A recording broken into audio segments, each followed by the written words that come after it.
It's been burning for almost the whole day, or while I'm in the office working. I've got a water container, a tissue paper, I have my water brush, and I have 5 colors here today. No, wait, 6. 6. Okay, so I've got sun yellow. I have deep rose. I have light olive, teal green, violet, and dark aquamarine. So at the time I was grabbing these, I didn't really think that I was going to color in the Plumeria, but here we are, we're coloring in that today, and that's going to be very interesting, as today is also the day that we do a mindful coloring session at the Hive, and I always find it so interesting to see who selects a similar coloring page, as that always puts a smile on my face and sort of creates a little moment of joy. It's something personal that I enjoy noticing, and yes, I'm really looking forward to that. So if you haven't watched today's 15-minute mindset magic video, please go ahead and watch that as well. It's a beautiful reminder of how powerful our thoughts are. Sorry, my chair is squeaking. A powerful reminder of our thoughts, and by the time you are going to watch this video, that one will have been published already. I'll probably publish this one on Tuesday morning, or I'll schedule it for Tuesday morning, and hopefully you'll get to see both of them almost back to back. So we're doing the Plumeria today, and as a reminder, the Plumeria says, free yourself from stagnation and bring about clarity during dream time. Plumeria essence assists, protects our energy fields during sleep while warding off nightmares. Plumeria is infused with the energies from the Hawaii Islands, and this reminds me of the Ho'opono song of love and acceptance that flows into a grateful heart. And it's also about forgiveness and seeing the other person as forgiven along with yourself. A grateful heart surrounded by beautiful flowers brings peace and calm. So some of the suggested colors here is buff titanium, white, lemon yellow, pink, and a mossy green. So I didn't follow those prompts. I just went ahead and did my own thing. So on that outer edge of that little one, I did deep rose, and in the center I'm going to bring in a little bit of that yellow, trying not to overlap and still leaving a little yellow and pink separation with a blank spot there. Okay, so that and there, and then grab your water brush, and I'm just rinsing it in case there was some color left over. From the white area, I'll move into the yellow, rinse again, white into the yellow, rinse again, white into the yellow, rinse again. It's just a little cleansing practice there to make sure we don't get muddy yellows.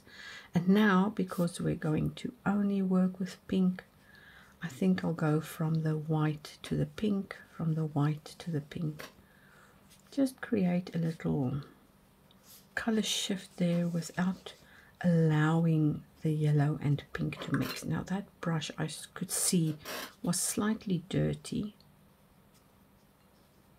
All right, let's do this one another way. We'll start with the yellow. We'll do all those petals with yellow.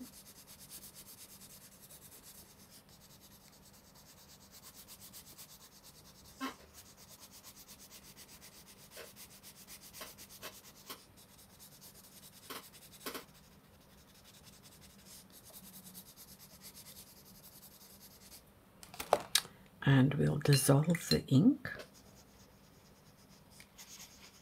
starting from the light. And this time I'm not rinsing because it's not touching anything else. I'm just going from the light edge into that yellow, and I'm rinsing it for the next round. So I'm going to let that dry for now and move to that top one. And I think for that one, let's go a little bit darker with the violet.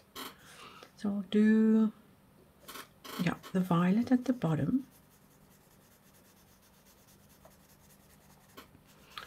It's kind of weird coloring in and talking at the same time, because I'm also trying to unwind myself.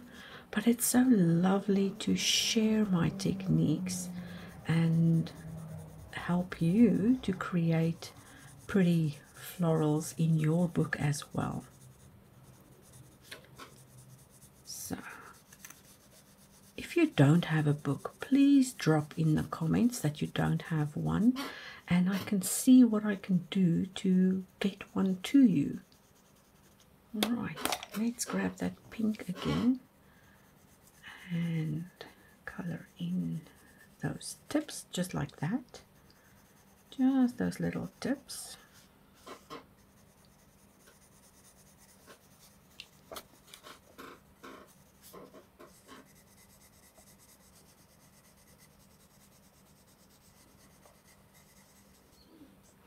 What I'm doing with these mindful coloring practices is giving my brain some time to unwind, to forget about all the problems I had today, to release some tension, because once I leave this office, I want to enjoy the rest of the evening. I really want to make the best of my time and also not think about work stuff. While I'm in that frame of mind of constantly thinking about work, it's like my brain doesn't switch off. And having a creative practice like this one helps to shift between these two things. Now, don't make a mistake. After coloring in, I don't go back to work. Even though I'm right here in the office with the screen open and I'm checking to see that the video renders properly, I'm only going to do the scheduling and uploading of what I've been working on tomorrow.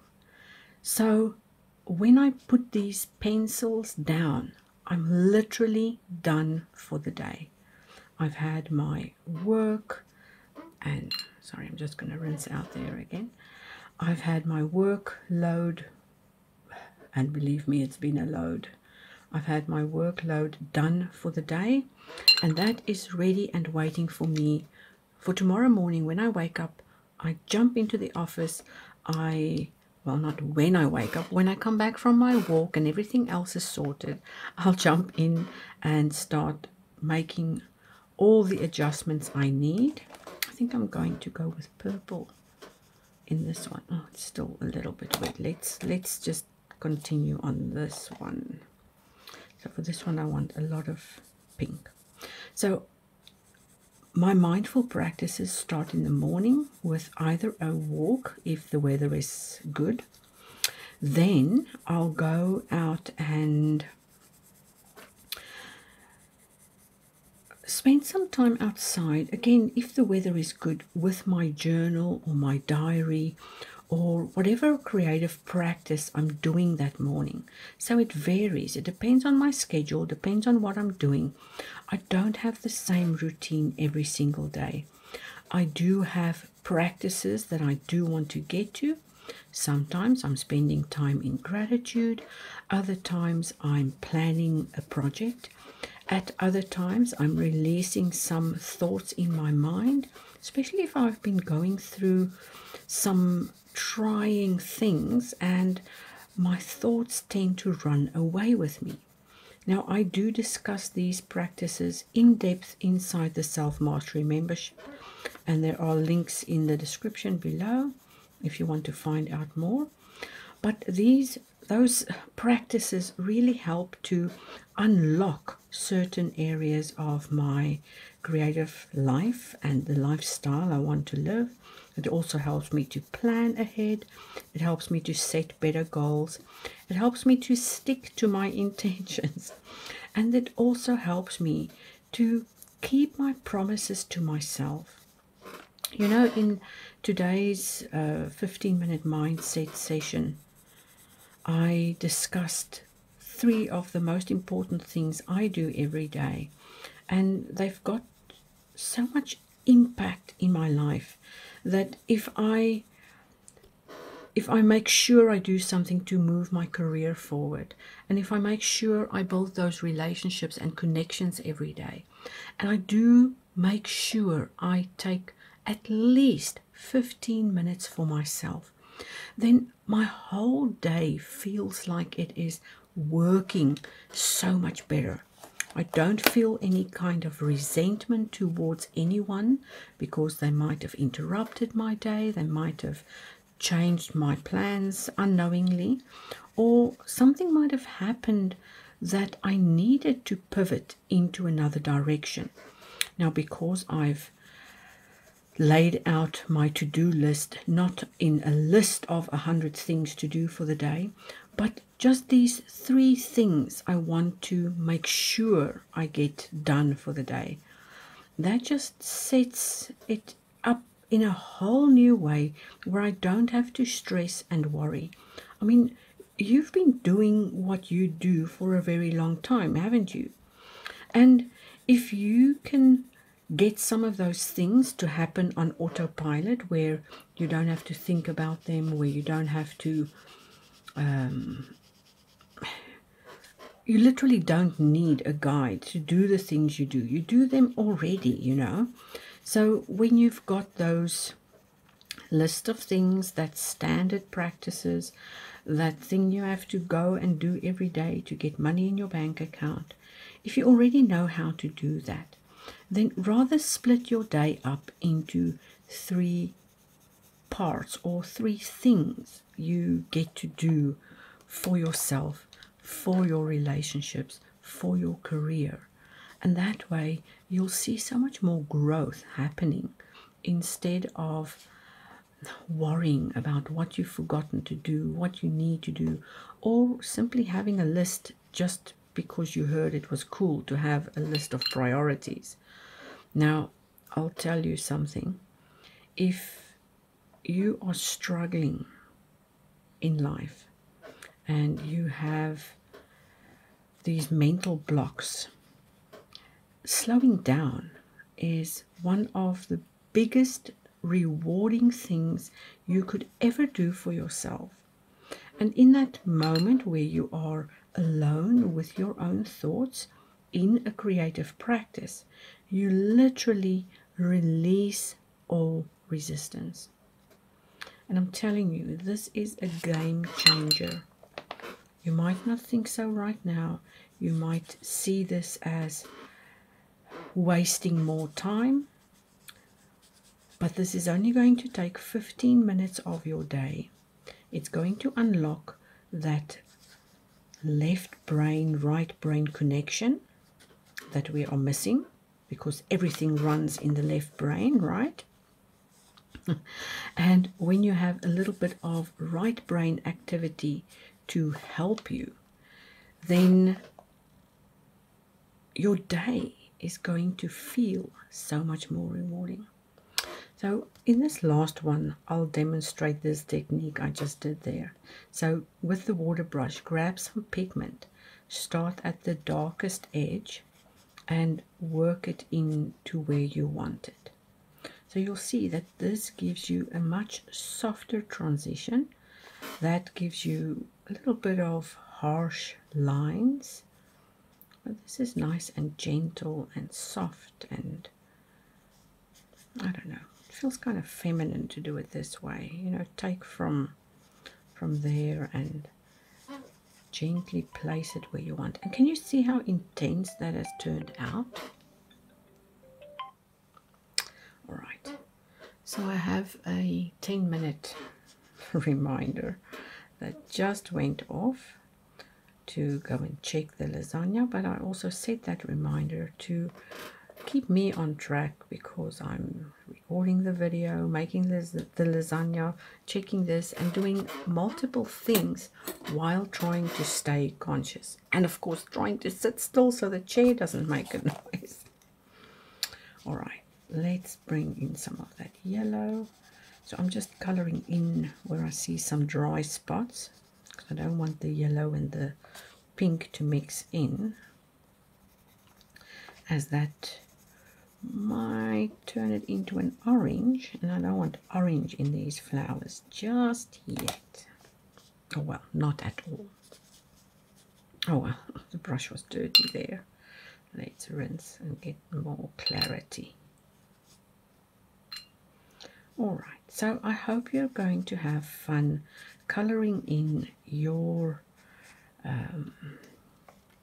plumerias, and that you'll try some of these techniques. So I'm going to put the camera on a time lapse so that you can watch the rest of this coloring process, where I'll go over the leaves and maybe intensify some of these other flowers. Enjoy!